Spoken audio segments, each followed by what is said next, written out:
Hello, good evening, and welcome to Joy News Prime. Coming up this hour, over 6,700 Ghanaians die yearly to tobacco-related illnesses. 1,200 of them lose their lives due to exposure to secondhand smoke.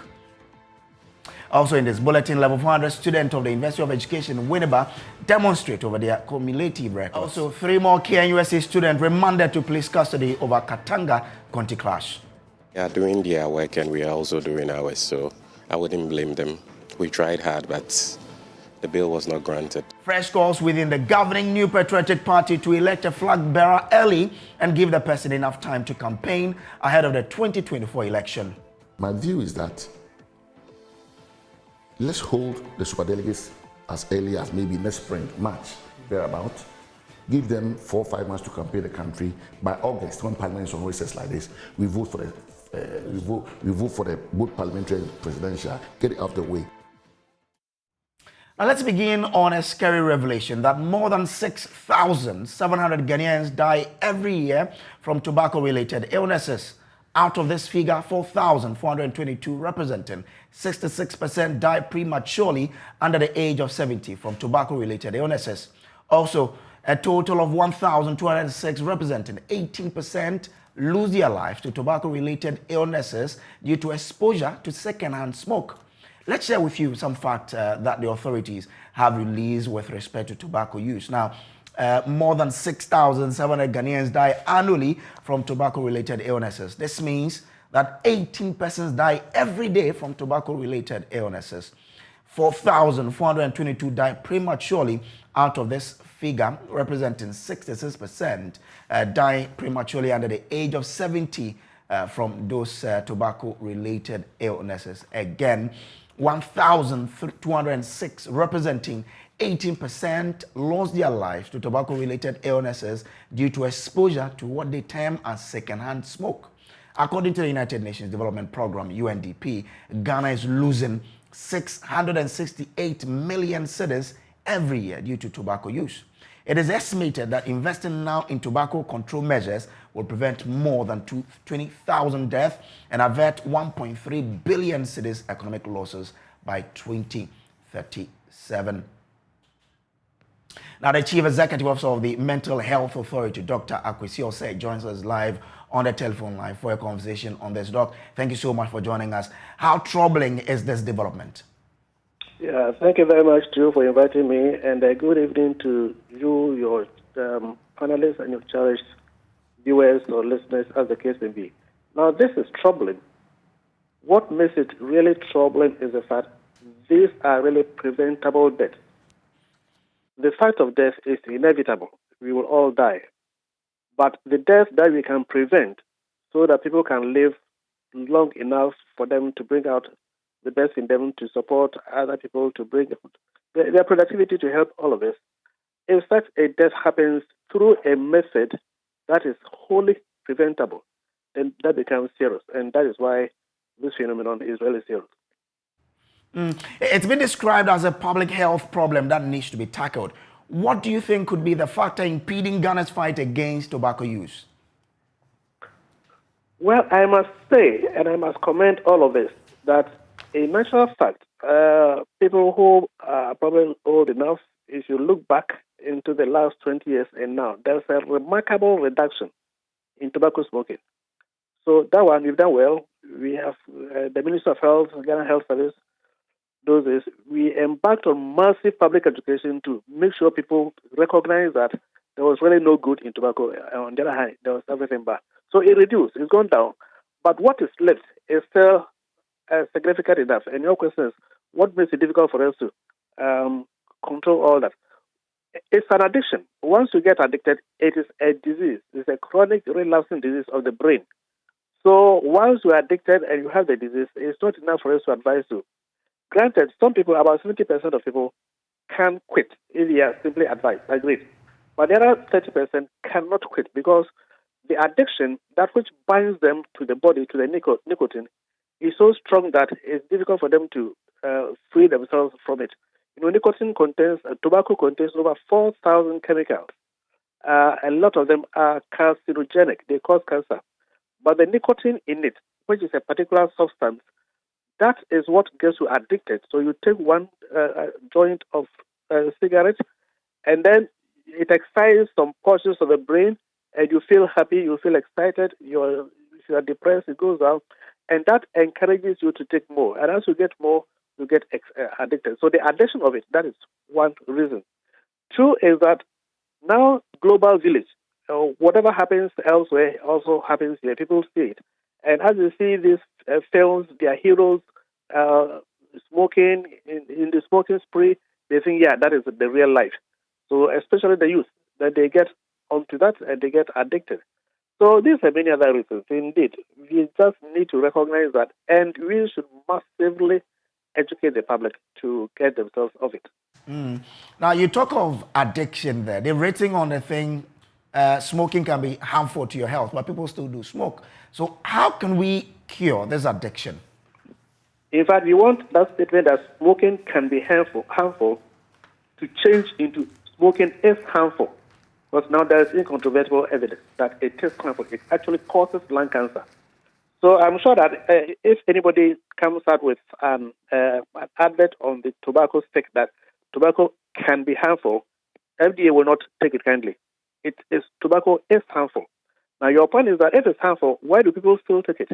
Once you get addicted, that's the point. Once you get addicted, then despite the harm that you know, indeed, that is part of the definition of addiction. You keep using when you know it is dangerous to your body, but because your brain is hooked onto it, you can't leave it.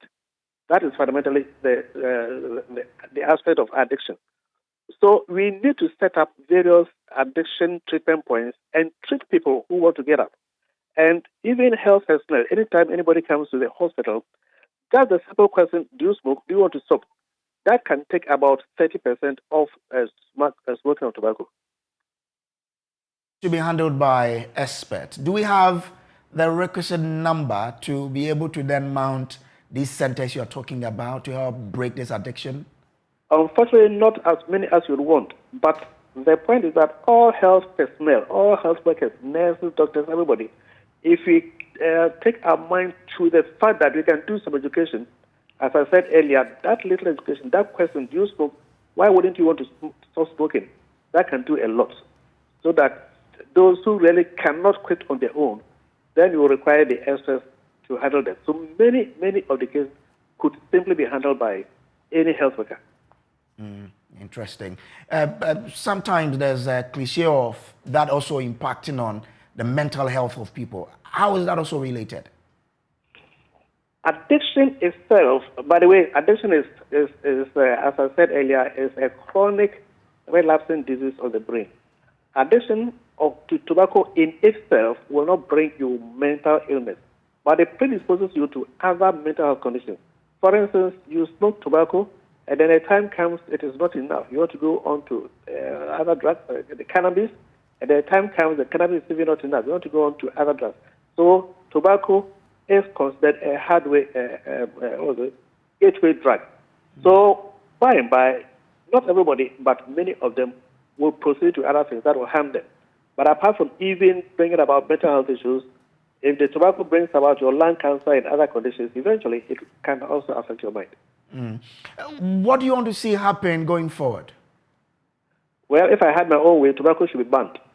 But I know my way will not be the popular way. But frankly, I believe a time will come tobacco will be banned. But probably we are far away from that. Because people have gotten so used to it that it's difficult. It's become more or less like a culture. And government also derives a lot of revenue from that. So no government really, whether government of Ghana today, yesterday, tomorrow, or government anywhere in the world, would want to look at the health challenges and decide that I'm banning it. But if he had the courage, that would be the right way. So as I said, going forward, what do I want? I think eventually we should ban tobacco. Until then, we should also institute measures, treatment facilities for as many people as possible to have access for treatment. And then we should also discourage the use of tobacco in various ways. Now, this is, at least you cannot advertise tobacco on the traditional media. It's very, very good. We should enforce that. And even social media, if there is a way that we can stop the advert of tobacco on that would be great. But finally, the 1,200 people who are dying as a result of secondhand smoke, they are not smokers. They only get to inhale smoke coming from somebody who is smoking. How do we deal with that? I know there was a law that was to prohibit people from smoking in public places. How do we handle that one? That is the danger of smoking. So, unlike alcohol, if you want to go and drink alcohol, you have your consequences, you alone. Unless, of course, you become intoxicated and you bring in other people, you take your balance with them. But tobacco, you who are smoking, it's not only you who are getting the effect, other people. And indeed, normally when people smoke, they puff in and they exhale it. So really, it's only about 25% of the tobacco, of the smoke that gets into them, 25%. All 75%, all those of you who are near him, you will get it. So automatically, you get the effect even more than the person smoking. Now, this education is very important. So if somebody is smoking and you cannot get him to stop, at least move out. And that's very important. Move out so that he does not infect you with his second-hand smoking. And then you should also you should enforce the fact that you cannot smoke in a place where there are other people. Indeed, you even want to go further and say that identify places where you can smoke. We want to say that in public places, whether within, outside, or where, just don't smoke. That's it. So if you are keen on these laws, make sure they work. I'm sure that we can reduce it. All right. Thank you so much, sir, for joining us with those interesting thoughts there. Now, let's bring in Dr. Sebastian Ngbenso Sandare, who is MP for Dafiama Busi Issa constituency and a member of Parliament's Health Committee, because it's estimated that investing now in tobacco control measures will prevent more than 20,000 deaths and avert some 1.3 billion cedis economic losses by 2037. Thank you so much for joining us, Doc. What is Parliament doing about this troubling situation? Right, thank you very much for the opportunity. Parliament has done a lot and is still doing to tackle this menace, as we've all seen from the statistics that you are quoting. Smoking, as we all know, the use of tobacco is a public health concern, and therefore, as members of Parliament, we also take that concern seriously. The Public Health Act of 2012 is a primary law that really controls the use of tobacco, especially at public places, backed by the LI, 2247. So legally, the laws are there. What is the challenge, is the compliance. Because in Ghana, the laws are made, the laws are there, but compliance is the challenge. And therefore, what I would advocate is a need for comprehensive education on the use of tobacco, or for that matter, smoking. We need to have that comprehensive health education on it, because it's a real challenge. Smoking affects almost every organ of the body. And it causes so many diseases, from hypertension, diabetes, the cancers, leading to death. Unnecessary deaths. Well, like you stated in that Tobacco Control Regulation 2016, Section 2.1, it says in furtherance of Section 58 of the Act, an area designated for smoking in a workplace or public place shall A, be an indoor or outdoor area that is designed and positioned in a manner to prevent smoke from spreading to any non-smoking area, and B, not to be used for any other activity involving non-smokers. This one could have prevented other people, like we are hearing, 1,200 people who are not smokers but are dying because they inhale smoke. Why is Parliament not concerned about the non-implementation of this act, for example? Parliament is concerned. Making the law shows how concerned Parliament is. And like I said, the law is backed by the LR. What we need is compliance, and we need the law enforcers to enforce the law. Because after making the law, the other thing we can do is the advocacy and ensuring that in our various constituencies, in the country as a whole, people have that needed education, and then also to ensure that at these public places where people smoke, the compliance is there, where designated areas as stated in the law are provided. So if, let's say it's restaurants, drinking bars, public places, these public places for smoking are not available, it's for the law enforcers to ensure that people comply.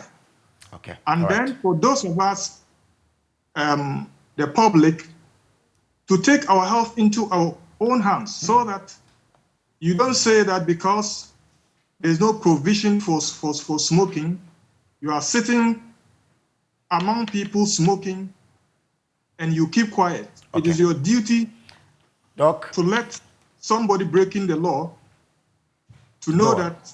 Okay, I'm grateful, Doc, that you could join us here on the News Prime, Joy News Prime here on the Joy News channel. Thank you so much. That's Dr. Sebastian Sandari.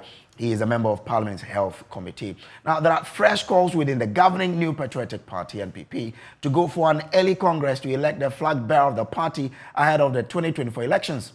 The party is yet to announce modalities for the election of the person to lead the NPP into the next election. But speaking to Joy News, NPP MP for Subin constituency, Eugene Boachi-Ntwi, says electing the flag bearer early affords that person and the party enough time to prepare for what will be a crucial election in 2024. Kufuor had only about 6 months to campaign. At that time, Mills and Mahama had split up the country into two and go in various ways. It did affect us. So, going by experience, my view is that let's hold the superdelegates as early as maybe next spring, March, thereabout. Give them 4 or 5 months to campaign the country. By August, when Parliament is on recess like this, we vote for the both parliamentary and presidential. Get it out of the way. You give the flag bearer 6 months before the end of the year. So any housekeeping duties will be dealt with at a time, and then just before Christmas or just in the new year, after New Year, they hit the ground running. They have 1 year, one full year to campaign, and you will see the results. I'm saying that because of what happened to Kufuor in 2008.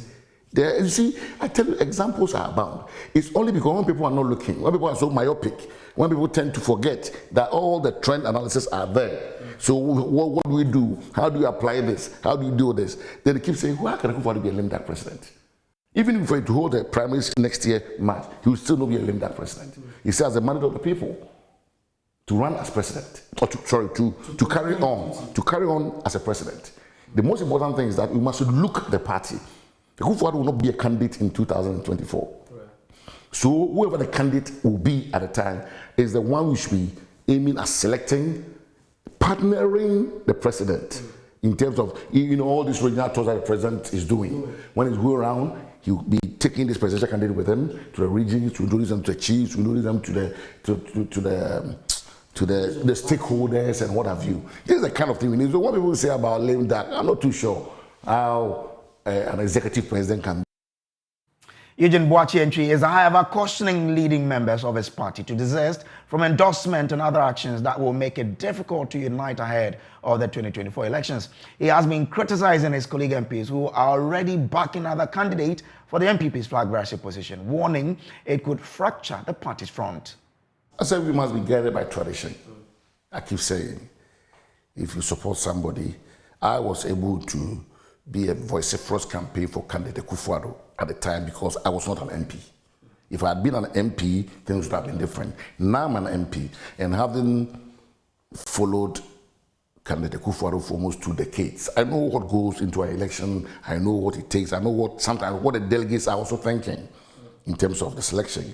I played with every officer of the party that we must all respect the code of conduct as put out by the General Secretary of the party.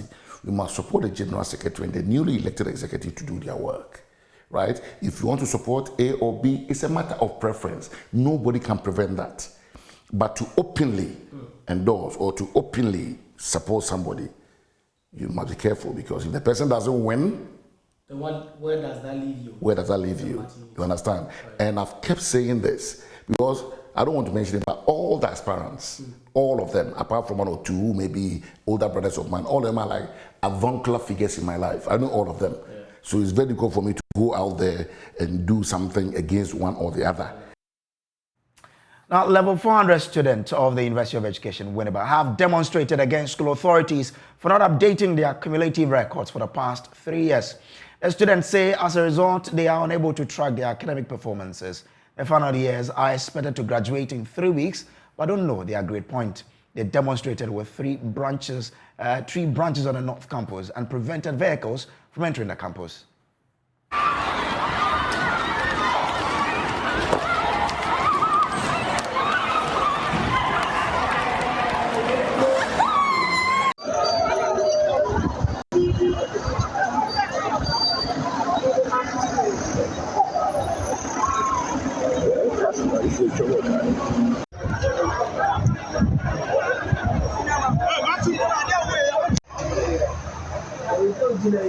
All right, so Richard Kojo is on Zoom with the latest on this development. Rich, why did it take the student this longer time to come out with such an action?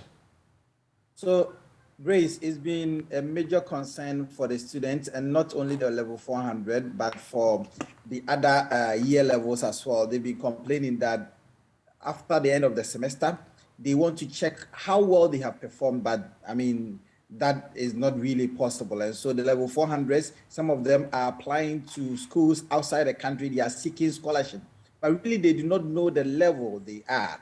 And they have been appealing to authorities to do something about it. And so they did the demonstration at the North Campus. They said that the data processing unit, that is the DPU unit of the university, is not really functioning, because they should see their results in their portals, and they should be able to print these results to really tell them that, well, I'm in level 400, but I am in the first class, second class upper or lower, and it is non-existent for them. And so that is why they did this protest.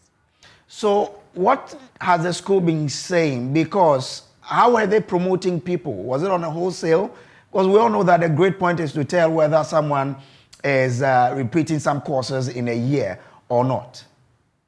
Well, so the thing has been very fluid according to the students. What they get, by the time the portal is open and then they check, the results are different. And so on paper, they might be first class students, but in the portal, in the system, they might not really be first class students. And so the thing is not really consistent and coherent. And that is how things have been. They have been expressing these concerns for a very long time, they tell me. Has the school acted? Has it said anything so far?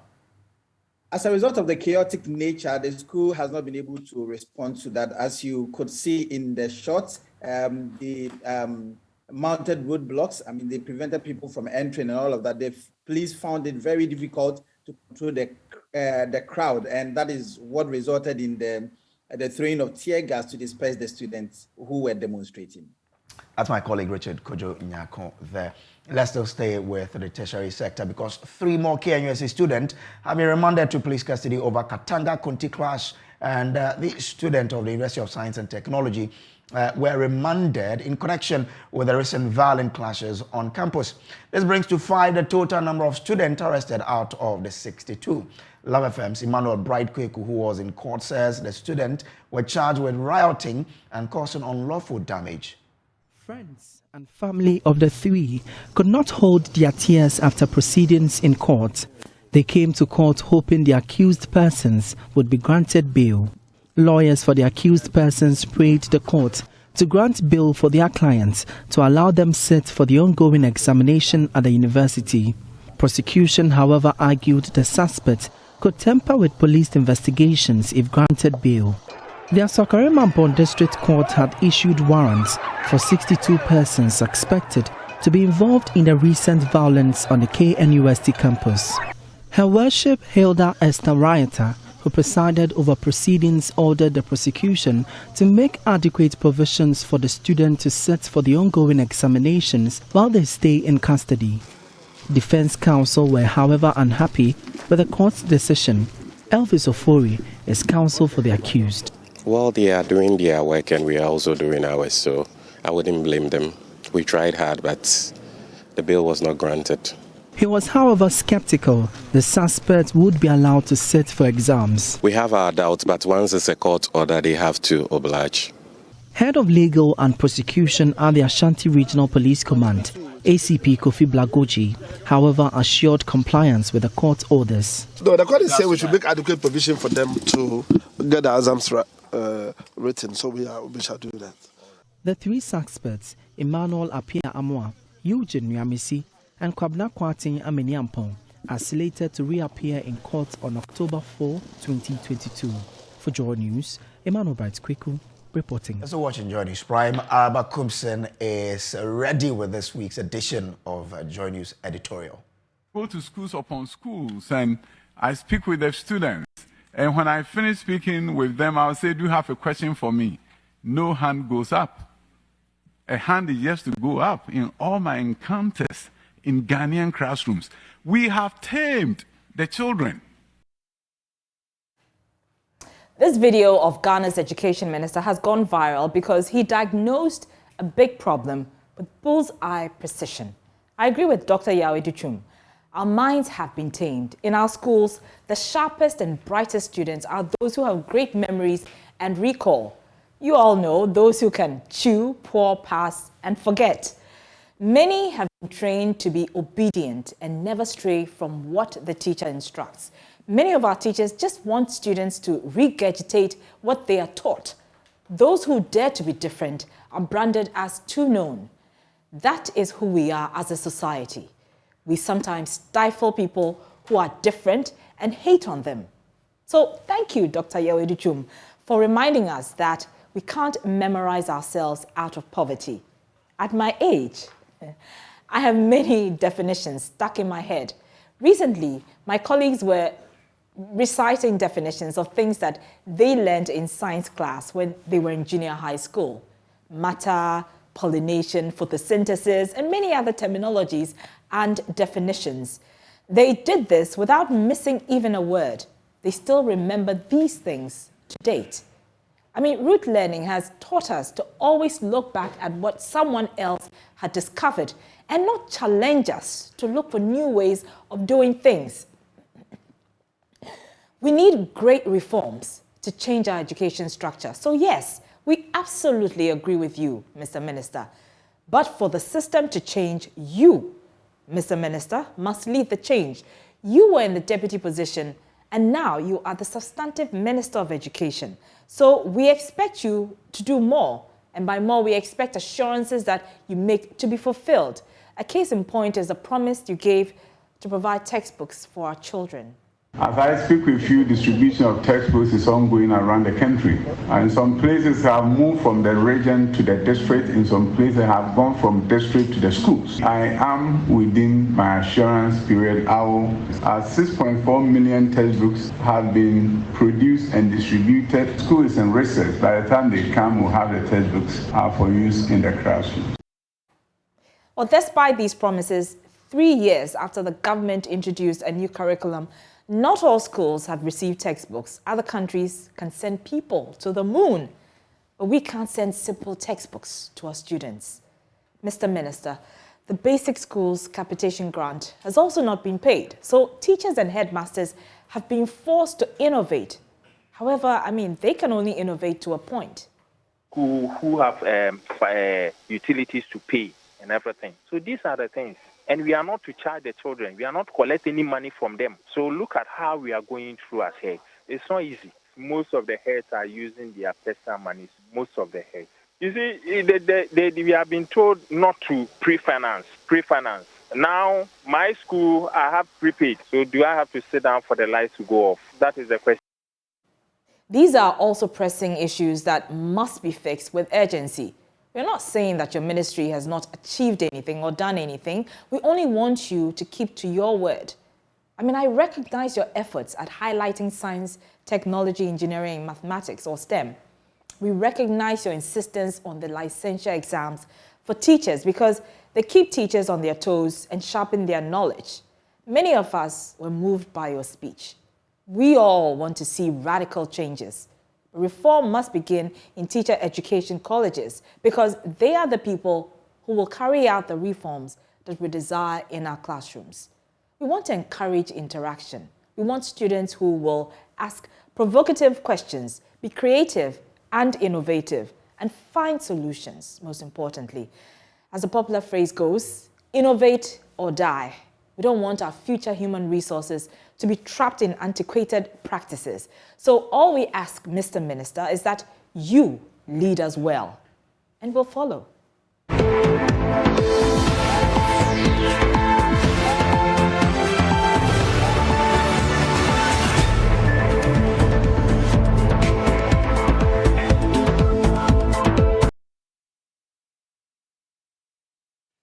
Welcome back from the break. Now, Minister for Foreign Affairs and Regional Integration, Shirley Ayoko-Boche, says Ghana will not recognize any annexation of Ukrainian territories by Russian Federation. Addressing a special meeting of the United Nations Security Council on the maintenance of the peace and security of Ukraine in New York City, Shirley Ayoko-Boche noted that Ghana remains committed to its position that the Russian invasion of Ukraine is in breach of international law and unjustified. People. Ghana does not and will not recognize any territory that is unilaterally and forcefully required or acquired as dismembered from a sovereign entity. We reiterate the call on the Russian Federation to immediately and unconditionally cease its operations, withdraw its troops from the internationally recognized borders of Ukraine, and respect its neighbors' sovereignty and political independence. The need for a credible pathway for a genuine diplomatic process is urgent. The barrel of the gun does not provide such a pathway. It only leads to needless loss of lives and destruction on both sides. Indeed, the costs of the war have been high, not only for the parties, but also for the rest of the world. As the President of Ghana said yesterday in his statement at the General Assembly, I quote, "Every bullet, every bomb, every shell that hits a target in Ukraine hits our pockets and our economies in Africa," unquote. In this regard, let me place on record Ghana's appreciation for the good offices of the Secretary General and other international actors to leverage life-saving humanitarian interventions at critical times of the war. Now, Amaja Tubular Services Limited, a joint venture between Tenaris and Amaja, has commissioned 2-unit classrooms for the people of Kwame Krom in the Hunter West municipality of the Western region. The dilapidated facility, which had served the community for a long time, was reconstructed following various appeals by the chiefs and people of the community. Teachers and pupils of Kwame Krom Basic School in the Ahanta West municipality for more than a decade studied under frustrating conditions which did not support improved academic performance. The dilapidated building was a threat to the safety of pupils, teachers, and some residents. Teaching and learning were halted anytime it rained and was greatly obstructing during the peak of the raining season. This is where we were on Friday. Then the rain started. We were here since Monday, but nothing happened. But unfortunately, Friday the rain fell. So because of that, the roofing removed, and we went to that class just because of the rain. I and my colleagues are sitting. Whether I have the disease or they have, I can't tell. So I want to plead. Everything that I will say is pleading. The government should help us because we are suffering a lot. The disease is not gone, so the government should help us. This is what I want to tell the government. The plea of the people caught the attention of Amaja Tubular Services after Joy News visited the school when the roof of one of the class was ripped off during the raining season last year. Commissioning the project's managing director of Amaja Tubular Services, Frederick Okla, said the project will replace the life-threatening structure which was used as a classroom for the past decade. He said providing an enabling environment for the school would eventually accumulate into improved performance among the school pupils. The edifice is a 2-unit classroom block, and each unit is designed and furnished to accommodate a maximum of 50 pupils or students. We actually began the construction of this facility in May 2021, and we had it completed in August this year. Distinguished ladies and gentlemen, studies show that the physical condition of school buildings positively affects school completion and interest of the students. Our conviction as an organization, however, is that Kwame Krum DA Basic School is well positioned by this intervention to increase school enrollments and improve teaching and learning under conducive environments. Municipal Chief Executive for the Ahanta West Municipal Assembly, John Ajari, who graced the occasion, said the intervention would mitigate a major challenge of the school. He, however, called for maintenance to sustain the project. Government alone cannot satisfy our needs. Therefore, when we are fortunate to get companies coming to our aid, then I think it's a very good example, and we need to applaud them. To the teachers and the community, a major company will come back to see what we are using this thing for. Sometimes, when such a thing is being built for a community, what we normally do is that we say it is a government project, and maintenance and other things is left for the government to do it. Madam Headmistress, and then the people of Kwame Krum, let Amaja come back to see these beautiful edifices being there, very nice, and when they see the beauty of it, they will come and do more. Headmistress of the school, Hannah Kuntu Amponsa, expressed gratitude to Amaja Tubular Services for helping solve their major challenge as a school. Thankfully, Amaja Tubular Services came to our aid with this beautiful 2-unit classroom, completely finished block. We highly appreciate their gesture. Like Oliver Twist, we can always ask for more. Amaja, in fact, you do all. Thank you very much. For Joy News in Athalia Kwanza, Western Region. Now, as part of effort to deepen science and technology amongst peoples at the basic level, organizers of the Ghana Science and Tech Explorer Challenge Prize have inducted 50 junior high school teams into the final phase of the competition. At an event in Accra, the qualified teams were taken through a series of training sessions to prepare them for the grand event. Speaking at the event, Director of Science Education at the Ghana Education Service, Olivia Sewa Opare, stressed the need for science education in the country and urged participants to give of their best. Joy News' Ayomide Akinola was at the event and fathers report.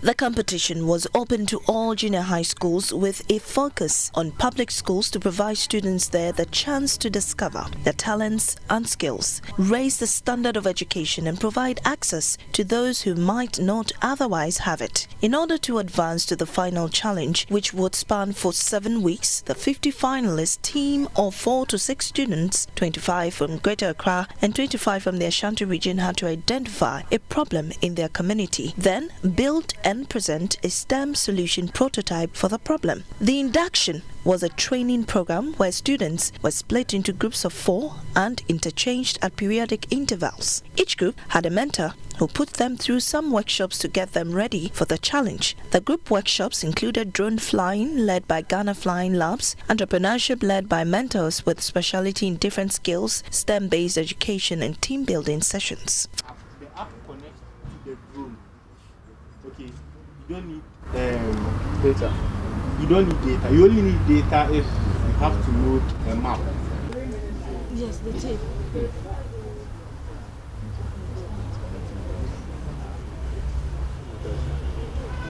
Some years back, we all had a dream that for Ghana to move forward, it all depends on STEM education.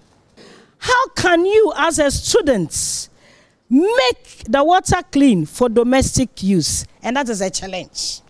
And this is all about STEM.